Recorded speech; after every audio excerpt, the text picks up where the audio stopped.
اعوذ باللہ من الشیطان الرجیم بسم اللہ الرحمن الرحیم قال لقد ظلمك سؤالی ناجتك إلى نعاجه وإن كثيرا من الخلطاء ليبغي بعضهم على بعض إلا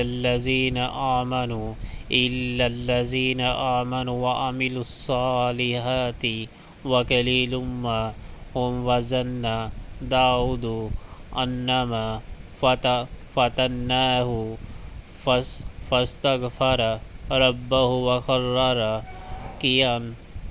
وأناب۔ داؤد علیہ السلام نے جواب دیا، اس شخص نے اپنی دمبیوں کے ساتھ تیری دمبی ملا لینے کا مطالبہ کر کے یقیناً تجھ پر ظلم کیا، اور واقعہ یہ ہے کہ مل جل کر ساتھ رہنے والے لوگ اکثر ایک دوسرے پر زیادتیاں کرتے رہتے ہیں، بس وہی لوگ اس سے بچے ہوئے ہیں جو ایمان رکھتے اور عمل صالح کرتے ہیں،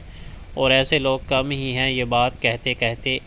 داؤد علیہ السلام سمجھ گیا کہ یہ تو ہم نے دراصل اس کی آزمائش کی ہے، چنانچہ اس نے اپنے رب سے معافی مانگی اور سجدے میں گر گیا اور رجوع کر لیا۔